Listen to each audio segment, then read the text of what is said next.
Well, my position on sequestration is that we should keep the total level of sequestration cuts in place, but we should sub out the defense cuts because it's a disproportionate impact on defense. And I'm not actually somebody who believes in defense spending necessarily because of jobs. I mean, it ends up creating jobs, but you're not doing it for a full employment program. You're doing it for capability, to deter threats and to keep the country secure. And I think that if you think that you can balance the budget on the backs of defense, I think one, it's just not factually true. If you take out a lot of money out of defense, you're still going to be running major deficits. But two, if you start really getting into capability in our weapon systems and things that give us competitive advantage, you're going to end up inviting more threats, not only against us, but our allies. And so I think you'd probably end up spending more money in the long run that way because you'd have to respond to more things. The thing about our military and the strength of it is that, and our capability, is that a lot of the threats never even materialize.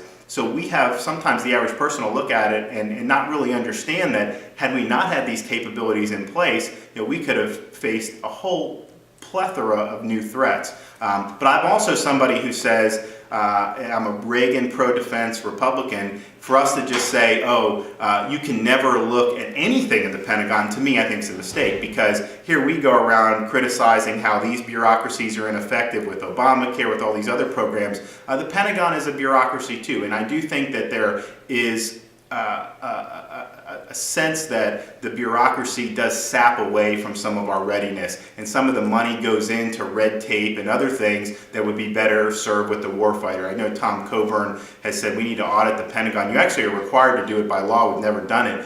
And he cited a Marine Corps study that said when they did these types of reviews, they were able to kind of get rid of some spending that wasn't essential. That actually ended up making them save more money overall, but freeing up more money to help the warfighter. And so as Republicans, we should want to do that and not just say the Pentagon's a fortress that no one can look in, because by the nature of bureaucracies, they tend to expand and they tend to get involved in things that are not consistent with the core mission.